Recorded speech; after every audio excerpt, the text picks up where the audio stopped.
Hello students, welcome to my educational platform Anubhav coaching class. तो कैसे आप लोग बढ़िया होंगे, मस्ती में होंगे। देखिएगा आज के इस वीडियो में हम बात करने वाले हैं क्लास 10th सोशल साइंस का मोस्ट इंपॉर्टेंट क्वेश्चन के बारे में।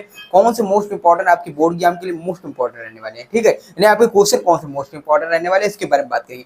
तो आप लोग जो बच्चे नए हैं, हमारे प्लेटफॉर्म से नहीं जुड़े हैं, तो चैनल से जुड़ जाइएगा अपने इस अनुभव कोचिंग क्लासेस के माध्यम से, अनुभव कोचिंग क्लासेस छोटे से परिवार से, ठीक है। तो देखिएगा 1 मिनट रुकिएगा। तो देखिए हमारे पास जो क्वेश्चन है, तो क्वेश्चन किस प्रकार के हैं, किस प्रकार का आपका बोर्ड एग्जाम में क्वेश्चन आते हैं। तो पहले मैं बात करूंगा जो हमारा टोटल क्या है, आपका जो सोशल साइंस है, क्या है, सोशल साइंस आपका है, ठीक है, सोशल साइंस, ठीक। तो ये सोशल साइंस आपका 4 पार्ट डिवाइड करते हैं, हमने पहले बताया, आज भी बता रहे हैं। अच्छा, सोशल साइंस आपका क्या है, हिस्ट्री होता है, ठीक, इकोनॉमिक्स होता है,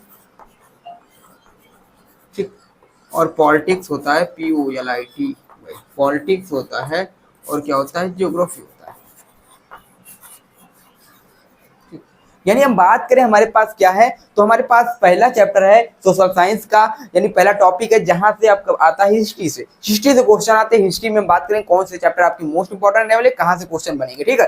तो सोशल साइंस में आपका हिस्ट्री हो गया, आपका इकोनॉमिक्स हो गया, आपका पॉलिटिक्स हो गया, और आपका ज्योग्राफी हो गया। तो ये टोटल हमारे 4 टॉपिक है। 4 टॉपिक से आपके क्वेश्चन आपकी बोर्ड एग्जाम में आते हैं। अब 4 टॉपिक मल्टीप्लाई करें तो एक टॉपिक आपका 15 नंबर होता है, इसको मल्टीप्लाई 4 से कराएंगे तो 15 का मल्टीप्लाई 4 से कराते हैं, तो 15 का मल्टीप्लाई 4 से कराने के बाद आता है 64।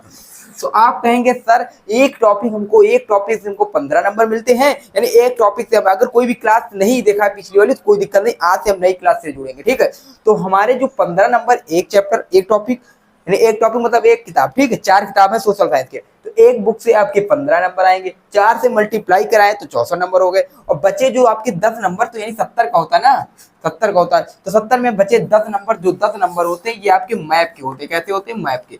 अब मैप आता कहाँ से, तो मैप आपका जो होता है ये आपका हिस्ट्री, ये आपको कहाँ आता है, हिस्ट्री से आता है और जियोग्राफी से आता है। क्या आता है, हिस्ट्री और जियोग्राफी से। तो इसको हम एक बार फिर से रिकैप करेंगे। पहले हम आप देख लेते हैं इंपॉर्टेंट क्वेश्चन जो कि हमारे जियोग्राफी से है। जियोग्राफी यानी भूगोल, भूगोल से हमारे मोस्ट इंपॉर्टेंट क्वेश्चन है। इन क्वेश्चन को आप देख के जाइएगा, लॉन्ग आंसर 6 नंबर के, ठीक है। तो सबसे पहला क्वेश्चन आपका है खनन क्या अर्थ क्या है, खनन का क्या अर्थ है। नंबर 1 क्वेश्चन हमारे पास है, खनन क्या है। तो भैया खनन के बारे में बात करें, जैसे हमारे जो खनिज है, मिट्टी है, हम मिट्टी को खोद कर जो खनिज निकाल लेते हैं वही हमारा क्या है, खनन है। इस पे प्रतिबंध लगाया गया है, इस पे एक्ट भी बने हैं, इस पे कानून भी है। अगर आप खनन करते हैं, आप मिट्टी को खोद कर अपने लेकर आते हैं, एक गैर कानूनी है ये, ठीक है। तो इसमें अगर आप करते हैं तो आपके ऊपर भी दिक्कत चल हो सकता है। तो इसमें क्या है, खनन क्या क्या अर्थ है, तो मिट्टी को खोद कर खनिज निकालना ही खनन है, ठीक। उसके बाद में यानी अब आप बात करें तो भारत में खनन व्यवसाय की विशेषताएं क्या है। यानी भारत जो हमारा इंडिया है, इंडिया यानी आप जानते हैं इंडिया में टोटल 28 स्टेट है। तो इंडिया यानी भारत में जो खनन है उस व्यवसाय की विशेषताएं क्या है, इसके बारे में देखेंगे, ठीक। बताइए, विशेषताएं बताना है यानी उनकी आपको प्रॉपर्टीज बतानी है, ठीक है। उसके बाद हम बात करते हैं इसके सुधार के 3 उपाय भी लिखिए। यानी हमको क्या करना है भैया, क्वेश्चन इंपॉर्टेंट है आपके बोर्ड एग्जाम के लिए, ठीक है। तो जो बच्चे अभी तक कुछ भी नहीं पढ़ा है, अभी भी जो हम बता रहे हैं उनको तैयार करते रहिए, उन टॉपिक को तैयार करते रहिए। आपके देखिए हम 3 सब्जेक्ट को हम कवर कराएंगे, science, social science, math, science, social science, math, और रह गया हिंदी और इंग्लिश की क्लासेस, वो भी हम कोशिश करेंगे प्रोवाइड कराने की, आपका ट्राई करेंगे। तो 3 क्वेश्चन को हम 3 यानी सब्जेक्ट को हम दमदार तरीके से क्लास लेकर आएंगे, ठीक है। बस आप लोग को जुड़े रहना हमारे इस परिवार से, हमारे छोटे से चैनल से, अपने इस परिवार से, ठीक है। तो क्लास आपको आपकी रेगुलर होंगी, कोई दिक्कत नहीं, आपकी इस प्रकार नहीं हो पाती बोर्ड से, ठीक है। तो लेकिन क्या है, उसे पीडीएफ के माध्यम से हो रही थी, ठीक। लेकिन अब दोनों टाइप की होगी, पीडीएफ भी होगा और बोर्ड होगा। पीडीएफ में हम क्या कराएंगे, एमसीक्यू प्रैक्टिस कराएंगे, इसमें आपको थ्योरिकल समझाएंगे, ठीक है। तो बात करते हैं हमारे पास क्या है यहाँ पर, खनन का क्या अर्थ है। खनन के अर्थ आप लोगों को समझना है। उसे भारत में खनन व्यवसाय की विशेषताएं बताइए, भारत में जो खनन व्यवसाय इसकी विशेषताएं बतानी है, इसके सुधार की 3 हमको क्या लिखने हैं, उपाय भी लिखने हैं। तो ये अगर इतना कर लेते हैं, इसमें आपको कितने 5 पेज लिखना है, कितना लिखना है, ठीक है।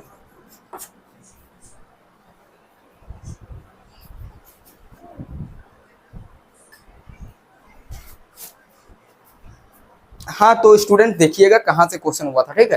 तो हम बात करते हैं, हमारे पास ये पहला क्वेश्चन हो गया था। देखिए 2 क्वेश्चन है इंपॉर्टेंट लेकर आए आपके बोर्ड एग्जाम के लिए, तैयार करिएगा, ठीक। तो हम बात करते हैं, हमारे पास है खनन का क्या अर्थ है, भारत में खनन व्यवसाय की विशेषताएं बताइए तथा इसके सुधार के 3 उपाय भी लिखिए। यानी हमको क्या करना है, हमारे पास जो खनन है इसका अर्थ बताना है, नंबर 1 पेज में हमको इससे बाकायदा अच्छे से लिखना है खनन के बारे में। उसके बाद जो अगला प्रश्न आएगा, अगले प्रश्न में कैसे क्या करेंगे, तो वहां हमको भारत में खनन व्यवसाय की विशेषताओं के बारे में बताना है। अब विशेषताएं आप पॉइंट वाइज भी लिख सकते हैं, हेडिंग वाइज भी लिख सकते हैं, यानी आप पॉइंट बना करके उसकी हेडिंग के अंतर्गत लिख सकते हैं, ठीक है, विशेषताएं। उसके बाद हम क्या कर सकते हैं, इसके सुधार के 3 उपाय भी लिखने हैं, यानी हमको क्या करना है, इनके सुधार के लिए 3 उपाय लिखने हैं। तो आप 3 हेडिंगें लगा लीजिएगा, पहले खनन के उपाय, खनन के सुधार के 3 उपाय। तो नंबर 1 है, एक हेडिंग डालेंगे अपने हिसाब से, कोई एक हेडिंग लगाइएगा, उसमें आप लिख सकते हैं। फिर दूसरी हेडिंग लगाएंगे उसमें लिखेंगे, और तीसरी हेडिंग लगाएंगे उसमें लिखेंगे। यानी टोटल हमको अगर पेज की बात करें तो कितने पेज लिखना, 5 पेज लिखना है, ठीक है, तब जाके हमको 7 या 6 नंबर मिलेंगे।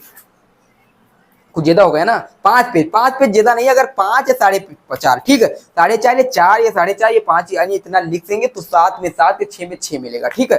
तो मैं उम्मीद करता हूँ ये क्वेश्चन आपको समझ में आया होगा। अब आप अगर नहीं तैयार करिएगा, हर क्वेश्चन बैंक, हर किताब या हर बुक में या हर टीचर आपको नहीं पढ़ाया होगा आपको सोशल साइंस में, ठीक है, ये तैयार करिएगा। उसके बाद बात करते हैं, हमारे पास जो आता है भारत की अर्थव्यवस्था में,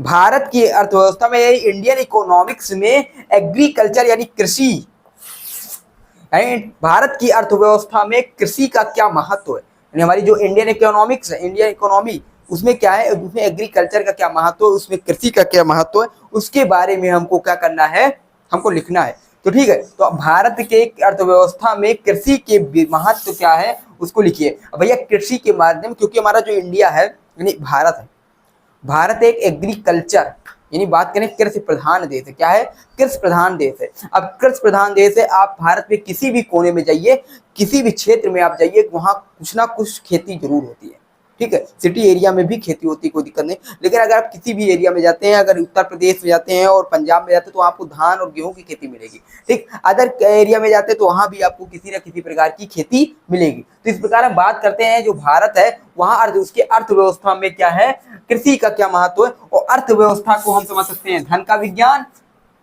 जो इकोनॉमिक्स होता है वो धन होता है। अगर खेती है तभी धन है, तभी पैसा है। अगर आपको कृषि से हम समझ सकते हैं अर्थव्यवस्था को, इस प्रकार आप बता दीजिए किस प्रकार महत्व है, इसको समझिएगा। इसके विभिन्न प्रकारों की विवेचना करना है, यानी हमको क्या करना है, यानी भारतीय जो अर्थव्यवस्था है उसमें कृषि का महत्व क्या है, और उसके हमको विभिन्न प्रकार के जो विवेचना है, उसको जो विभिन्न प्रकार की विवेचना करनी है, ठीक है। ये वर्णन करके लिखना है, एक्सप्लेन करके लिखना है क्वेश्चन के आंसर, ठीक। तो मैं उम्मीद करता हूँ ये क्वेश्चन, ये टॉपिक, ये प्रश्न आपको अच्छे लगे होंगे।